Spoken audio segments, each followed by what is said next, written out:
Hola a todos. A continuación veremos lo que son las inecuaciones trascendentes, pero antes haremos una pausa y recordaremos lo que son las propiedades de los logaritmos y también las propiedades de los exponentes. En este caso vamos a ver la primera propiedad que nos indica logaritmo de base b, de cualquier base de 1, es igual a 0. ¿Qué significa?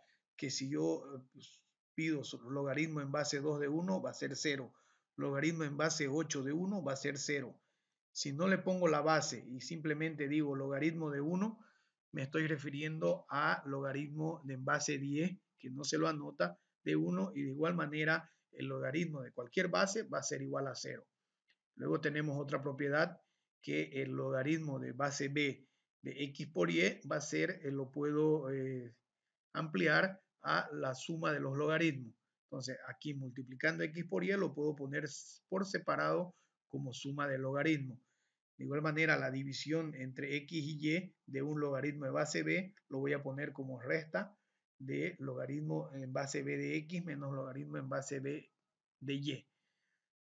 Otra propiedad muy importante es la propiedad en que el logaritmo en base b de x a la n, base b significa cualquier base, el exponente n pasa a multiplicar. Este lo vamos a utilizar bastante para resolver diferentes tipos de inecuaciones con logaritmos.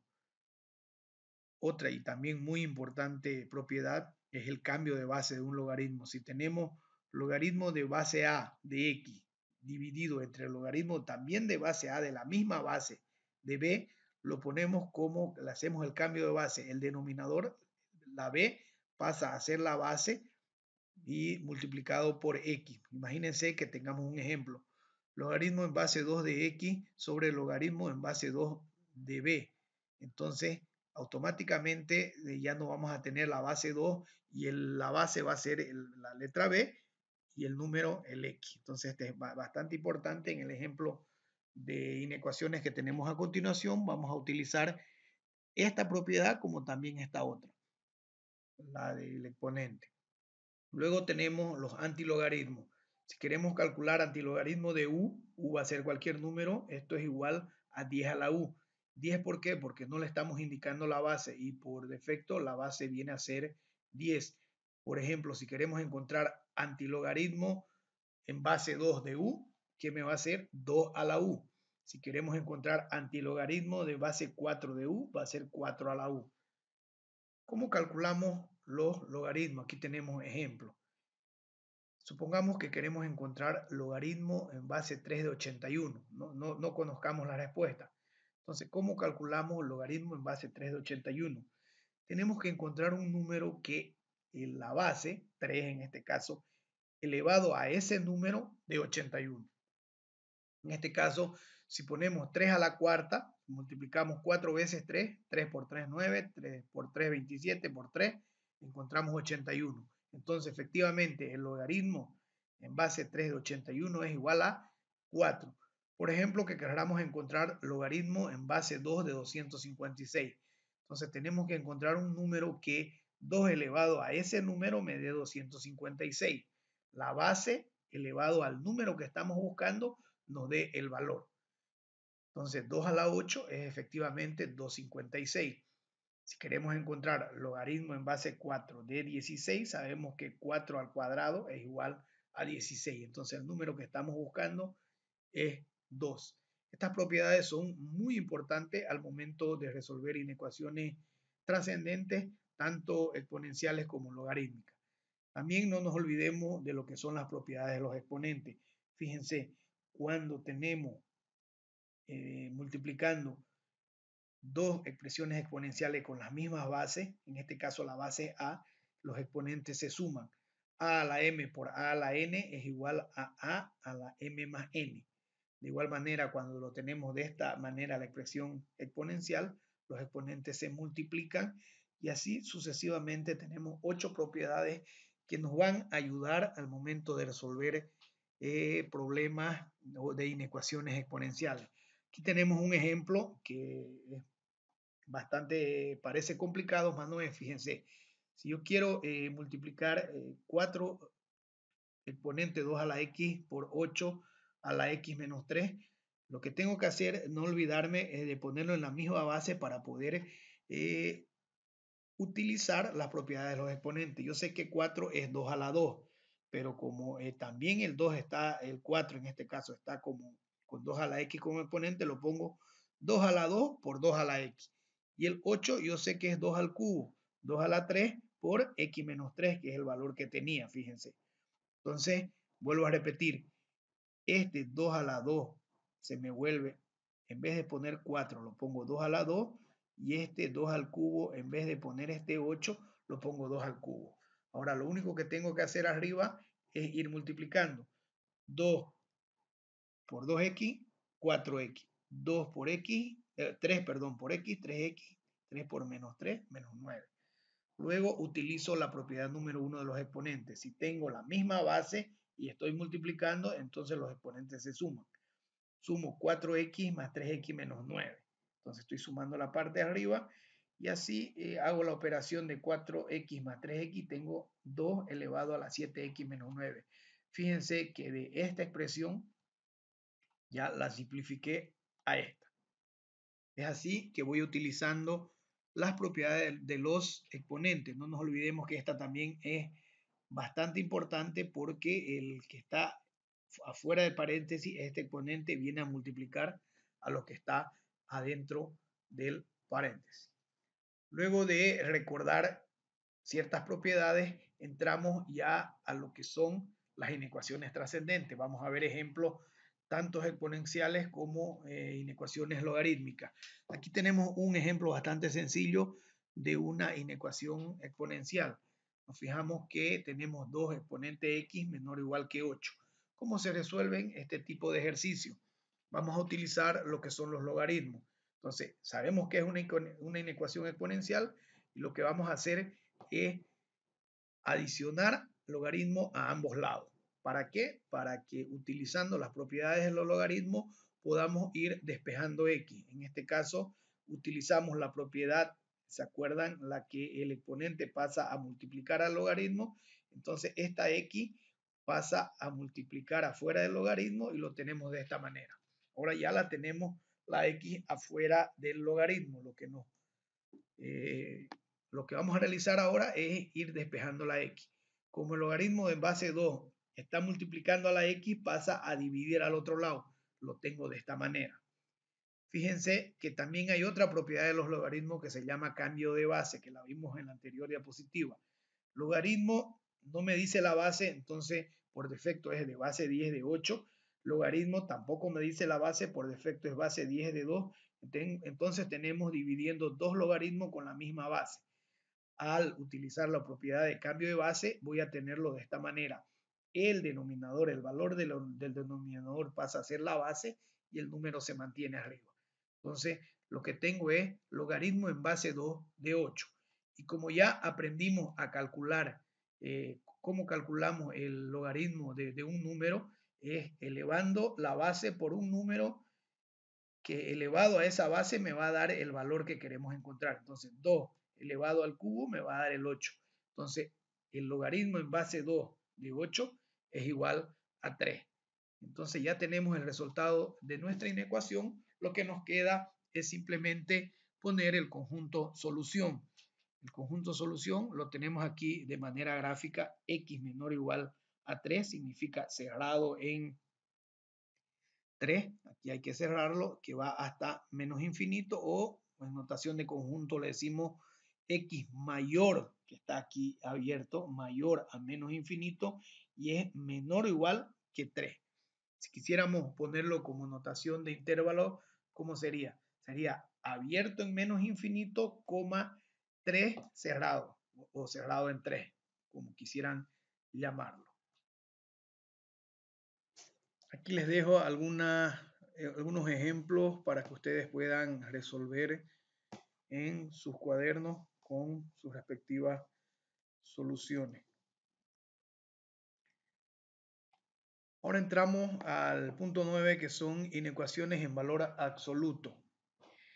Para resolver estas inecuaciones es suficiente con desarrollar el valor absoluto de acuerdo a dos teoremas del valor absoluto. para luego aplicar los conocidos métodos de resolución de inecuaciones. En este caso, la mayoría de los ejercicios lo venimos resolviendo con la regla de signo. ¿Cuáles son estos dos teoremas? El primero, si el valor absoluto de una función es menor que a, se lo desarrolla de la siguiente manera. La función va a ser mayor que menos a y menor que a al mismo tiempo. Y el otro teorema es si esa función, el valor absoluto de esa función es mayor que a, entonces se lo resuelve en dos pasos. Lo ponemos que la función va a ser mayor a menos infinito y menor que menos a, y al mismo tiempo la función va a ser mayor que a y menor que infinito. Hagamos un ejemplo. Supongamos que tengamos el siguiente ejercicio. Valor absoluto de x menor que 5. Si nos fijamos en el teorema, tenemos la desigualdad menor. Entonces, menor que 5 lo voy a poner de esta manera, simplemente.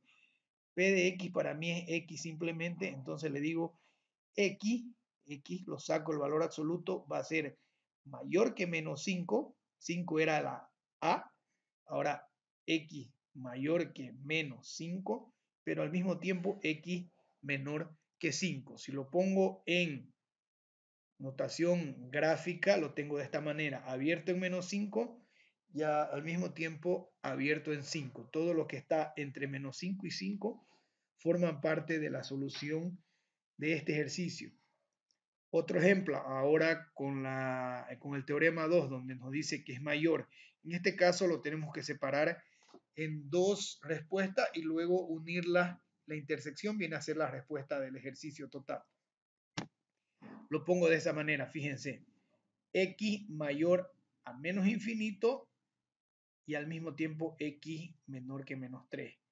Y la otra forma como lo pongo, x mayor a 3 y x menor a infinito. Indicaba que la respuesta, perdón, va a ser la unión de estos dos intervalos, en este caso utilizando el teorema 2.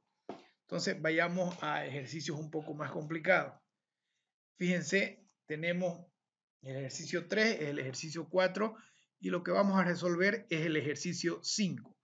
Allá arriba, en la parte superior, lo tenemos los dos teoremas y cómo se los desarrolla. Entonces, las inecuaciones con valor absoluto, vamos a utilizar estos dos teoremas y vamos a ir resolviendo como conocemos con la regla de signo. En este caso, en el ejercicio número 5, tenemos que la desigualdad es menor. Por lo que si es menor, voy a utilizar el teorema 1. Al utilizar el teorema 1 lo tengo que poner de esta manera. Para nosotros esto que está dentro del valor absoluto va a ser x y esto va a ser a. Por lo que lo ponemos de esa manera. Por teorema número 1 ponemos lo que está dentro, que es x cuadrado menos 5x más 5, y a ambos lados, tanto con menos 1 y con más 1, con la desigualdad mayor y con la desigualdad menor, lo ponemos tal como nos indica el teorema. Ahora lo resolvemos como sabemos resolver, ir despejando nuestras x. En este caso voy a separarlo en dos. La primera parte donde tengo x cuadrado menos 5x más 5 mayor que menos 1, mayor que menos 1, ¿por qué? O si lo quiero leer de otra manera, le puedo decir menos 1 es menor que x cuadrado menos 5x más 5. Entonces estoy leyendo de izquierda a derecha. Si quiero leer de derecha a izquierda, ¿cómo lo leo? X cuadrado menos 5x más 5 es mayor que menos 1. ¿Se entiende? Y también separo la otra parte, que le digo, x cuadrado menos 5x más 5 es menor que 1. Si lo quiero leer a lo inverso, le digo 1 es mayor que x cuadrado menos 5x más 5. Entonces, ustedes tienen que tomar en cuenta que cuando la desigualdad lo leo de aquí para allá, si está así abierto, significa que es mayor. Si lo leo de aquí para allá, si está de la misma forma la desigualdad, significa que es menor. Entonces, siempre tomen en cuenta cómo, de qué lado están leyendo la desigualdad.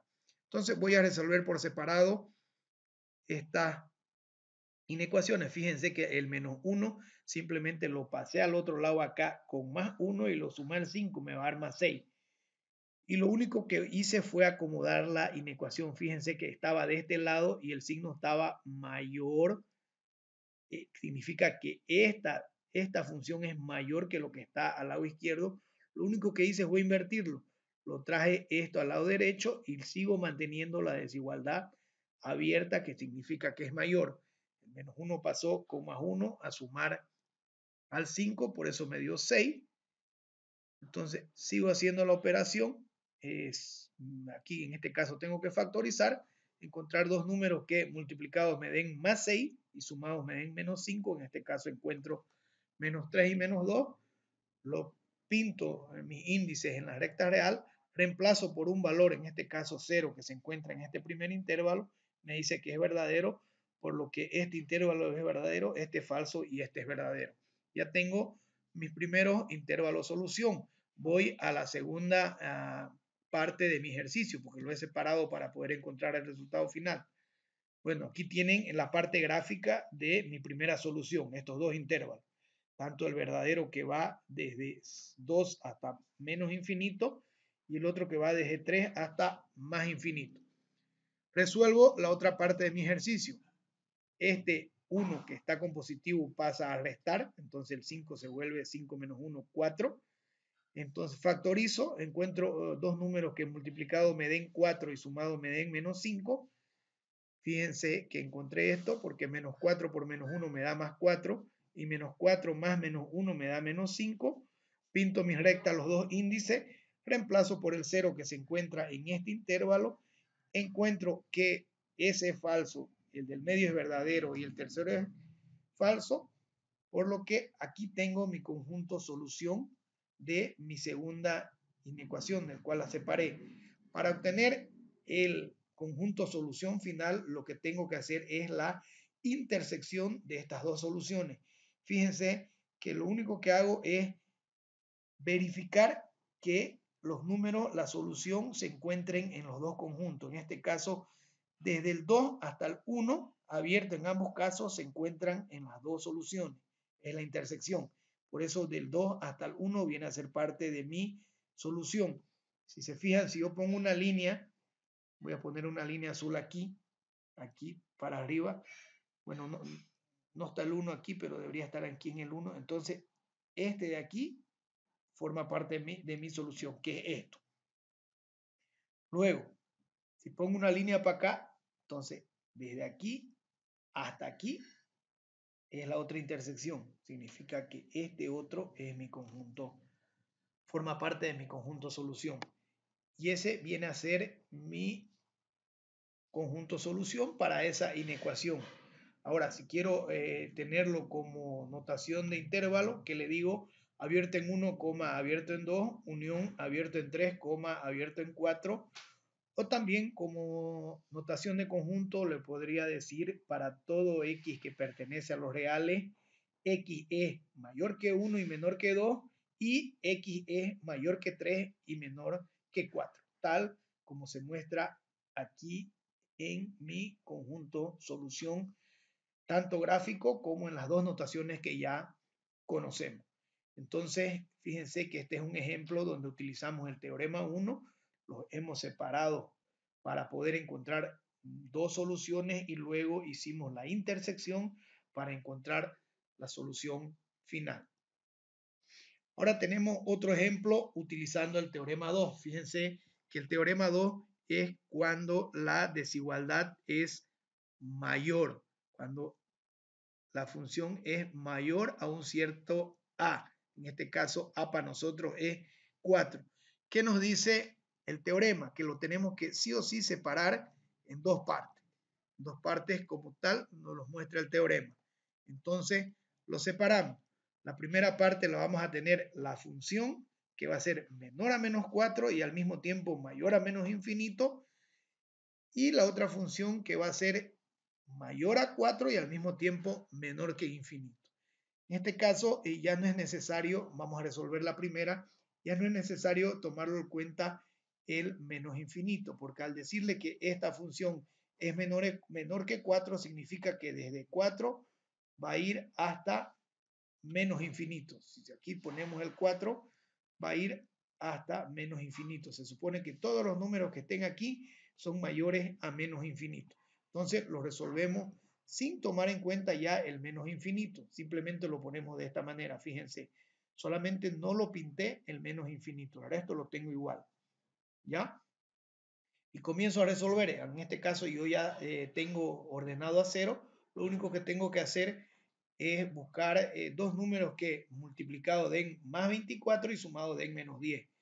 Entonces encuentro el menos 6 y el menos 4, que multiplicado menos por menos más 6 por 4, 24, y sumado menos 6 más menos 4 me da menos 10. Entonces tengo mis dos índices, lo pinto en mi recta, reemplazo por 0 que se encuentra aquí en el primer intervalo, me sale, no se olviden que para reemplazar en esta inecuación, estamos en este primer caso, entonces la reemplazada la vamos a realizar en esta inecuación. Ahí reemplazamos y tenemos este resultado, que 20 no es menor que menos 4. Por eso es falso, por lo que tenemos este intervalo falso, este verdadero y este falso, y este sería mi conjunto solución para este caso I, para este primer caso. Ahora resolvemos el segundo. Tenemos de esta manera, fíjense que este menos 4, el infinito tampoco lo voy a tomar en cuenta. Fíjense que lo único que hice fue acomodarlo. Esta función es mayor que 4. Mayor. Entonces, vuelvo a repetir. Esta función, ahora acomodándolo, esta función es mayor. Supongamos que aquí tengamos el 4, pero como el 4 pasó a restar aquí al 20, se volvió 16. Es por eso que la tenemos acomodada de esa manera. X cuadrado menos 10 más 16 mayor, el infinito no lo tomamos en cuenta, vuelvo a repetir, porque lo único que estamos diciendo es que esta función es mayor que 4 y menor a infinito. Si aquí fuera 4, significa que va de aquí hasta infinito y la función se encuentra aquí adentro. Entonces es lo mismo que decir que la función es mayor que 4, o sea, va hasta más infinito. Entonces, si el 4 lo paso a restar al menos 20, me queda el 16. 20 menos 4, 16. Mayor, este mayor sale de este mayor. Como este 4 pasó acá, aquí se volvió 0. Lo único que hice fue acomodar la inecuación. Entonces aquí ya la tengo, tengo que factorizar para encontrar mis índices. Entonces tengo que encontrar dos números que multiplicado me den más 16 y sumado me den menos 10. Y estos números son menos 8 y menos 2. Lo paso a la recta real con signos cambiados. El menos 8 pasa a ser 8 positivo y el menos 2 pasa a ser 2 positivo. Reemplazo, en este caso por 0. Fíjense en esta inecuación que me dice x cuadrado menos 10x más 20 es mayor que 0, mayor que 4, perdón, mayor que 4. Fíjense que simplemente la invertí la inecuación, no cambié ningún signo. Entonces 20 efectivamente es mayor que 4 porque este conjunto va a ser verdadero, este falso y este verdadero. Y aquí tengo mi segunda solución de manera gráfica. La intersección de estas dos soluciones va a ser la solución final de mi inecuación de valor absoluto.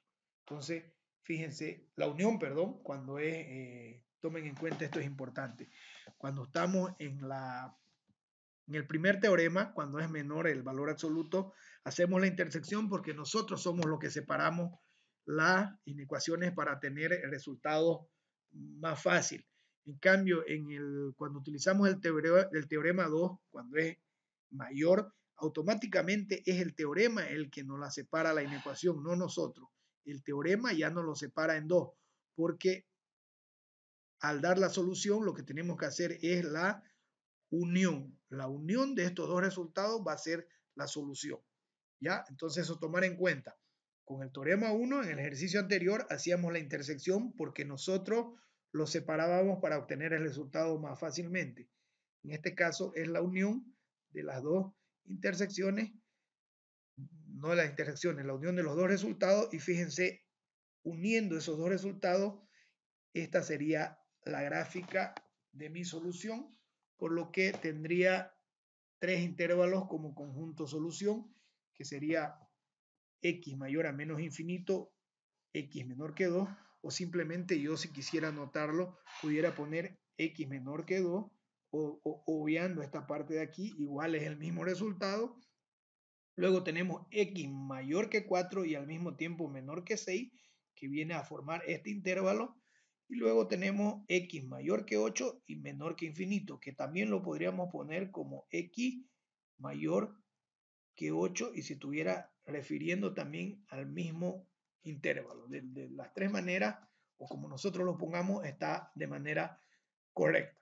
También tenemos la notación de intervalo que ustedes ya conocen y lo pueden ir poniendo en el resultado. Aquí tienen una serie de ejemplos de ejercicios con sus resultados para que practiquen y así poder ir utilizando los dos teoremas y más la regla de signo para resolver las inecuaciones con valor absoluto. Muchas gracias.